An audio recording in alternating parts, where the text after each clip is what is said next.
కొద్ది రోజుల క్రితం వాలంటీర్ల మీద విషయం చెప్పారు. ఇప్పుడు అవ్వాతాతల పెన్షన్లకు సంబంధించిన దాని మీదలో వాళ్ళని చంపేసి వాళ్ళ ఉసురు తీసుకున్నారు. ఇప్పుడు రైతులకు రావాల్సినటువంటి ఇన్పుట్ సబ్సిడీతో పాటు చిన్నపిల్లలు చదువుకునేటువంటి స్కూల్స్ మీద కూడా పడి వీళ్ళు ఇష్టానుసారంగా ఈసీకి కంప్లైంట్ చేస్తూ పూర్తి స్థాయిలో పేదలకు అందాల్సినటువంటి పథకాలను అందకుండా చేస్తుంది కూటమి.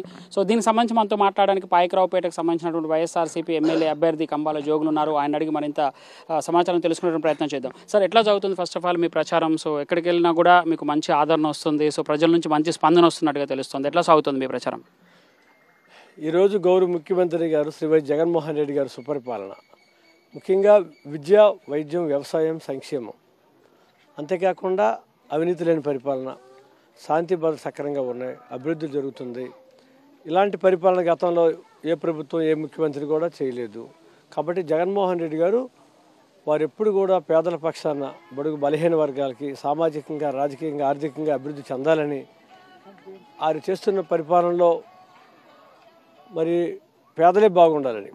అదే చంద్రబాబు నాయుడు గారు పరిపాలనలో పెత్తందారులు, డబ్బున్నోళ్ళు ఈ రాష్ట్రాన్ని ఆ రోజు వాళ్ళ పరిపాలన అన్ని వర్గాల వారు దోచుకోవడం జరిగింది. ఇప్పుడు ఏంటంటే నాయకుల్లో అవినీతి లేదు, ప్రజలు బాగున్నారు. ప్రజలు బాగున్నారు కాబట్టి మేము ఎక్కడికి వెళ్ళే ప్రజలు ఏం చెప్తున్నారంటే, బాబు మేము తింటున్నాం, మా పిల్లలు బాగా చదువుకుంటున్నారు, మాకు వైద్యం బాగా ఉంటుంది, జగనన్న ఆరోగ్య సురక్ష చాలా బాగుంది. ఎందుకంటే జగనన్న ఆరోగ్య సురక్ష కార్యక్రమంలో ఎంతోమంది వెళ్ళి మేము మందులు 105 రకాల మందులు తీసుకున్నాం. మరి అంతేకాకుండా పరీక్షలు చేయించుకున్నాం, కళ్ళ డాక్టర్తో ఒక కళ్ళ ఆపరేషన్ చేసుకున్నాం. కాబట్టి ఇది గొప్ప కార్యక్రమం. మరి భారతదేశంలోనే మరి ఎక్కడ చూసినా చెప్పుకోవడం జరుగుతుంది. అందుకే 2వ విడతగా కూడా జరిగింది ఫ్యామిలీ డాక్టర్స్ విధానం. కానీ ఏదైనా విద్య, వైద్యంలో ఈ రాష్ట్రం దేశంలోనే ముందంజలో ఉంది. అలాగే వ్యవసాయంలో కూడా రైతే రాజని, రైతు భరోసా కేంద్రాలు, సచివాలయాలు, అలాగే వెల్నెస్ సెంటర్స్, ఈ విధంగా గ్రామాల స్వరూపాలే ఈరోజు మారాయి. అలాంటి పరిపాలన కావాలని ప్రజలు కోరుకుంటున్నారు. అంతేకాకుండా మరి శాంతి భద్రతలు అవసరం ఎక్కడైనా సరే. ఎందుకంటే కడుపు నిండా భోజనం తిని అందరూ బాగుండేటప్పుడు మరి ఎటువంటి అల్లర్లు, మరి ఎటువంటి దోపిడీలు, దొంగతనాలు కూడా జరగవు. అందరూ చదువుకొని గౌరవంగా బ్రతకాలనుకుంటారు. అటువంటి బ్రతుకు ఈరోజు ఉందంటే దానికి కారణం గౌరవ ముఖ్యమంత్రి గారు జగన్మోహన్ రెడ్డి గారి పరిపాలన. కాబట్టి ఎక్కడికి వెళ్ళినా సరే మా ఘన స్వాగతం పలికి, హారతలు పెట్టి, పూల వర్షం కులిపించి, ఈరోజు బొట్లు పెట్టి మాకు ఇంటింటికి తీసుకెళ్ళి చెప్తున్నారు, బాబు జగన్బాబు వస్తున్నాడు, జగన్బాబు రావాలి, జగన్బాబు వస్తేనే ఈ రాష్ట్రం బాగుంటాం, అందరం బాగుంటామని పేదవాళ్ళందరూ చెప్తున్నారు. సార్, ఈ మధ్య కాలంలో చూస్తుంటారు, మన ఫస్ట్ పార్టీ రాగానే మేనిఫెస్టో అంతా కూడా అటు తెలంగాణ నుంచి కానీ ఇటు కర్ణాటక నుంచి కానీ కాపీ కొట్టి 6 గ్యారెంటీస్ అని ప్రజలను మభ్యపెట్టే ప్రయత్నం చేస్తున్నారు. ఇంకోవైపు రాగానే వాలంటీర్ వ్యవస్థ మీద తన అక్కస్ అంతా కూడా వెళ్ళగట్టాడు, వాలంటీర్లు మొత్తం తీసేశాడు. అవ్వతాతలకు సంబంధించిన పెన్షన్లు ఏ విధంగా చూసాము, మీ కాన్స్టిట్యూన్సీలో కూడా చాలామంది అవస్థలు పడ్డటువంటి పరిస్థితి ఉంది. సో ఇప్పుడు రైతులకు రావాల్సినటువంటి ఇన్పుట్ సబ్సిడీని కూడా పూర్తిగా ఆపేసేటట్టుగా ఈసీ దగ్గరికి మళ్ళీ కంప్లైంట్ చేయడం జరిగింది. దీన్ని అంతా ఎట్లా చూడొచ్చు? అంటే చంద్రబాబు ఆయన కూటమిలో ఒక భయం ఇప్పటికే వచ్చిందంటారా, లేకుంటే సంక్షేమ పథకాలు అందుతున్నాయి కాబట్టి ప్రజలందరూ ఇటువైపు ఉన్నారనేటువంటి ఒక భయం వచ్చింది అనుకుంటున్నారు? Ongoing schemes ఆపకూడదు.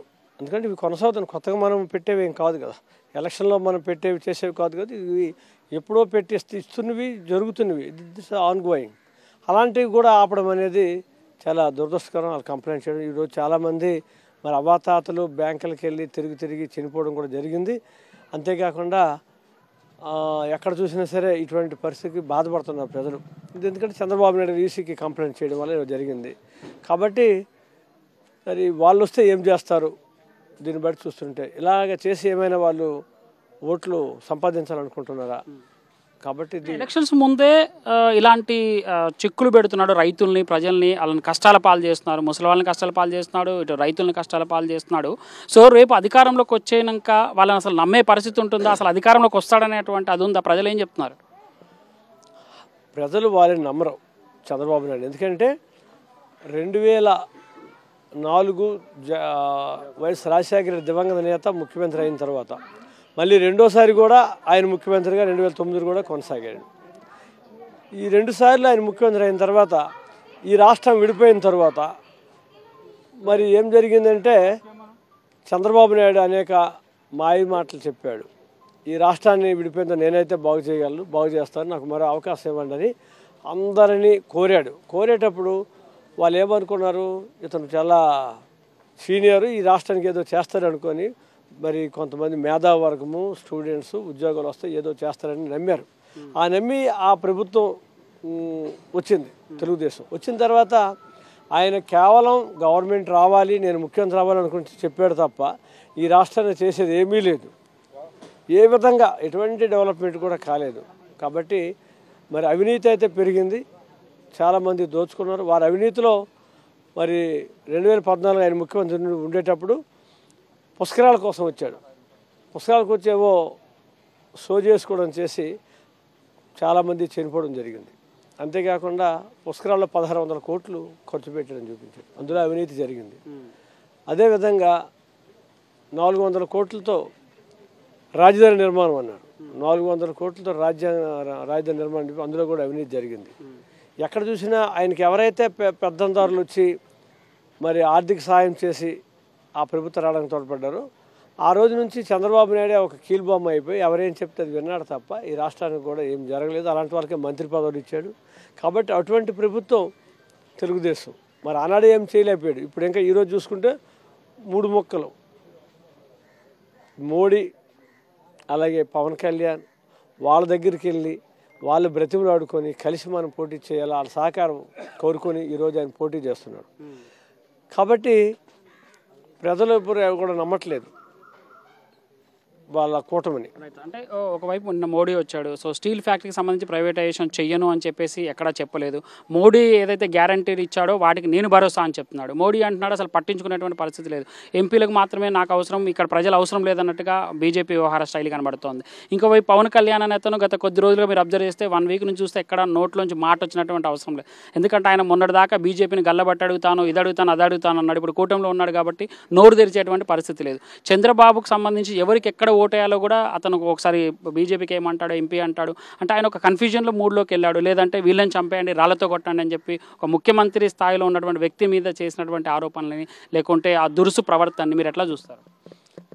ఆయనకి ఎందుకంటే ప్రజలు నమ్మరని తెలిసిపోయి ఏదో ఒకటి ఆందోళన చేయాలా, ఏదోలాగా చేస్తే ఏదో జరగాలి అనే ఆలోచనతో ఆయన ఆలోచనలన్నీ కూడా బాగులేవు. కాబట్టి అటువంటి ఆలోచనతో ఆయన ఏం చేస్తున్నాడో తెలియదు. మరి ఏ విధంగా అయితే నేను గెలవను, నేను ముఖ్యమంత్రి అవ్వనని ఆలోచనతో ఆయన ఏదో అలాంటి అరాచకాలు సృష్టించడానికి ప్రయత్నం చేస్తూ ఆ రాష్ట్రాన్ని ఏదో అలజడులు సృష్టించి అల్లకల్లోలం చేయాలి, తద్వారా ఏదో జరగాలని ఆయన ఆలోచన. సో ఇంకోవైపు సార్, అంటే మీరు అంటే మీ పార్టీకి సంబంధించి వ్యవసాయం అనేది ఒక పండుగలా జరగాలి అని చెప్పారు. రైతు ఇన్పుట్ సబ్సిడీ కానీ రైతు సంబంధించినటువంటి భరోసా విషయంలో చాలా చర్యలు తీసుకుంటున్నారు. బట్ ఇక్కడ వ్యవసాయం అనేది ఒక దండగా అని చెప్పినటువంటి వ్యక్తి ఇవాళ వచ్చేసి రైతులకు సంబంధించి మేము ఏదో చేస్తున్నామని చెప్పే దాని వెనుక ఏ కుట్ర ఉందనుకుంటున్నారు? ఇంకోవైపు ల్యాండ్ టైటిలింగ్ యాక్ట్ అని చెప్పేసి ప్రజల్లో భయాందోళనకు గురి చేసేటువంటి పరిస్థితి ఉంది. ఎట్లా ఉంది మీ నియోజకవర్గంలో, ఏం చెప్తున్నారు? ఆయన ఏం చెప్పినా ప్రజలు నమ్మరు. ఎందుకంటే జగన్మోహన్ రెడ్డి ఇప్పుడు కూడా మంచి పని చేస్తాడు తప్ప ఎవరికి ఇబ్బందికరంగా చేయడు. అందుకే చెప్పాను కదండి, వాళ్ళు అసలు ఏంటి ఏదో సృష్టించి ఏదో చెప్పి ఒక అలజడి సృష్టించి ఏదో జరిగిపోతుందని ప్రజలు నమ్మించడానికి అనేక ప్రయత్నాలు చేస్తున్నారు తప్ప వాళ్ళకి చెప్పడానికి ఏమీ లేదు, వాళ్ళు చేయడానికి ఏమీ లేదు. అన్ని సంక్షేమ పథకాలు అనేక పేర్లతో జగన్మోహన్ రెడ్డి చేస్తుంటారు. వాళ్ళు ఏవో చెప్పే కూడా ఏదో పేర్లు మార్చి అదేవో చేస్తారని చెప్పారు, కానీ వాళ్ళు ఏమీ చేయరు, వాళ్ళు నమ్మరు. కాబట్టి జగన్మోహన్ రెడ్డి గారు పూర్తిగా భారీ మెజార్టీతో సీట్లతో ఆయన ముఖ్యమంత్రి అవడం ఖాయం. ఈ నియోజకవర్గంలో మరి నన్ను ఈ నియోజకవర్గం ప్రజలు ఘన స్వాగతం పలుకుతున్నారు.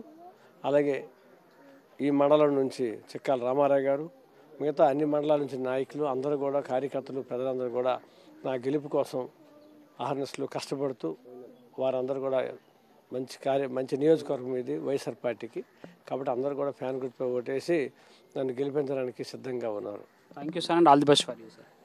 చూసిన మాయ మాటలు చెప్పేటువంటి చంద్రబాబు మేనిఫెస్టోలు కానీ ఇప్పుడు చేస్తున్నటువంటి రాష్ట్రంలో ఒక అలజడి సృష్టించాలనేటువంటి కూటమి చేస్తున్నటువంటి ప్రయత్నాలు ఖచ్చితంగా ప్రజలు వాటికి ఓటుతో బుద్ధి చెప్తారని చెప్తున్నటువంటి పరిస్థితి కనబడుతుంది. వీడియో జర్నలిస్ట్ నాగరాజుతో రాజ్ కుమార్, పాయకరావుపేట.